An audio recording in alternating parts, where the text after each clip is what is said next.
Corona के मामलों में फिर से बढ़ोतरी देखने को मिली है। यहां बीते 24 घंटे में 42,114 लोगों की कोविड रिपोर्ट पॉजिटिव आई है।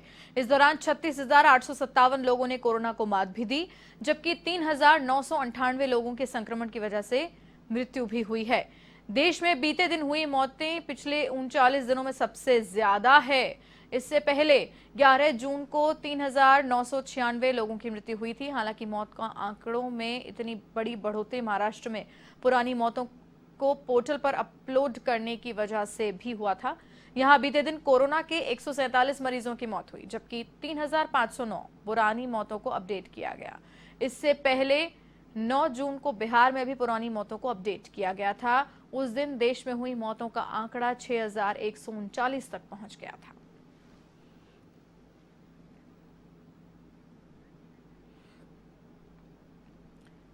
Indian council of medical research ने 21 राज्यों के 70 जिलों में जून जुलाई महीने में किए गए चौथे सिरो सर्वे की रिपोर्ट जारी की है। रिपोर्ट के मुताबिक देश की 67% आबादी में एंटीबॉडी डेवलप हुई है, यानी ये आबादी संक्रमित हो चुकी है और वायरस को बेअसर करने के लिए इन लोगों के शरीर में जरूरी एंटीबॉडी डेवलप हो चुकी है।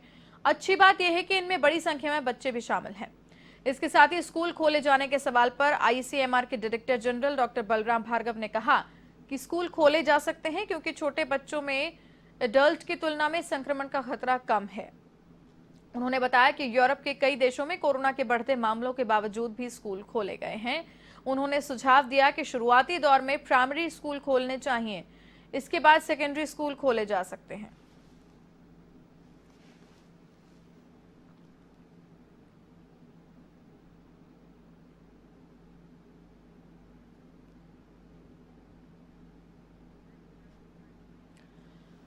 और इसी खबर पर विस्तार से जानकारी लेंगे। एवन संवाददाता प्रीत किरण हमारे साथ फोन लाइन पर मौजूद हैं।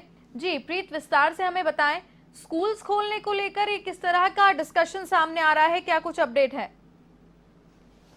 जी बिल्कुल, जिस तरीके से एक सर्वे में ये सीरो का जो सर्वे है उसके आधार पे ये कहा जा सकता है कि 67.6% ऐसे लोग हैं जिनमें एंटीबॉडीज मिली है, यानी कि 40 करोड़ पर अभी भी खतरा बरकरार है। ऐसा जो सर्वे है इसमें ये निकल कर के आ रहा है कि जो प्राथमिक स्कूल हैं उनको जल्दी खोला जा सकता है, क्योंकि जो छोटे बच्चे हैं उनमें जो खतरा है वो कम होता है। ये भी एक रिपोर्ट के आधार पर ये कहा गया है कि कई ऐसे देश हैं जहां पर जो यूरोप का ही उदाहरण, प्राइमरी स्कूलों को बंद नहीं किया गया था कोविड लहर के दौरान। तो ऐसे में ये एक उदाहरण दिया जा सकता है कि क्योंकि यूरोप में छोटे बच्चे सेफ रहे, इस दौरान भी जो स्कूल है वो खोला जा सकता है और जहां पर भी संक्रमण दर 5%, 10% से ज्यादा जाएगा, तुरंत उन स्कूलों को बंद किया जा सकता है।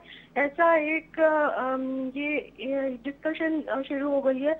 आईसीएमआर की रिपोर्ट के आधार पे ये कहा जा सकता है कि प्राइमरी स्कूलों को पहले जो खोलने की उम्मीद लगाई जा रही है, उसके बाद ही सेकेंडरी जो स्कूल है उनको खोला जाएगा। जी प्रीत, तमाम जानकारी के लिए आपका बहुत बहुत धन्यवाद।